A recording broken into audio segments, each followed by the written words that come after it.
Naghigpit na ang Senate Impeachment Court sa pagkokomento ng mga partido tungkol sa merito ng impeachment case laban kay Vice President Sara Duterte. Ayon kay Presiding Officer Chis Escudero, maaaring patawan ng parusa ang mga lalabag sa sub judice rule. Pwede ring ireklamo sa Senate Ethics Committee ang senator judges na hindi magiging patas sa paglilitis. May unang balita, si Ian Cruz. Sa pagsisimula ng impeachment trial ni Vice President Sara Duterte, tumayo si Attorney Amando Virgil Ligutan ng prosekusyon para basahin ang kanyang counter-manifestation.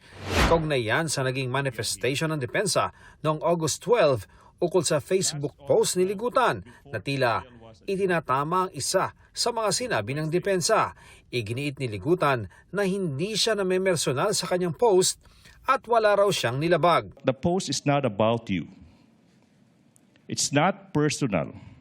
It is about the law that we all adhere to.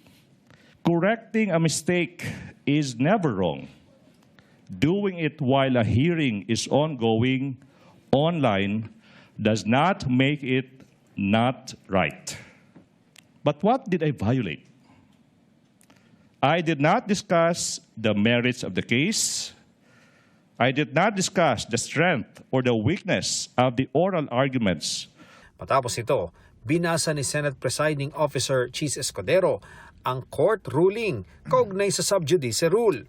Una niyang pinaalalahanan ang mga kapwa niya senator judge kaugnay sa pagiging impartial o walang kinikilingan. The inquiry must remain relevant, material, fair, and directed toward clarification of truth. It must not devolve into a speech, harassment, partisan advocacy, or an announcement of a conclusion already reached. The line is clear. Senator judges may test the evidence here under oath and on the record, exercising the cold neutrality of an impartial judge. Kung sakali raw makita na hindi akma ang kilos o salita ng isang senator judge, maaari itong idulog sa Senate Committee on Ethics. Sunod namang pinaalalahanan ang mga miyembro ng prosekusyon at depensa, gayon din ang respondent na si Vice President Sara Duterte. All persons covered by Rule 18 to refrain from making, sharing, endorsing, or otherwise amplifying any public statement concerning the merits of the pending trial.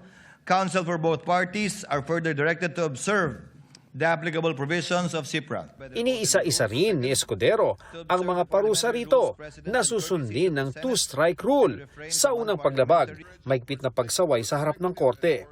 Sa pangalawa at mga susunod naman na paglabag, papatawanan ng hanggang 30,000 pisong multa ang mga lalabag. Maaari rin daw umabot sa puntong pagbawalan siyang magtanong sa testigo. Clearly, up to today, the spokesperson of both parties are still part of the counsel for the parties, some with more violations than others. So without enumerating the counsels where this rule applies, I think you know who you are, given the entries of appearance you've already made. At kung isang abogado naman ang lumabag nito, the certified incident record will be transmitted and formal referral will be made to the Office of the Bar Confidant, the Integrated Bar of the Philippines, and or the Supreme Court for possible disciplinary sanction regarding the person's license to practice. nilinaw rin ni Escudero na palalagpasin na ang mga nakaraang paglabag. The court shall extend grace, exercise liberality, and wipe the slate clean, tabula rasa, so to speak.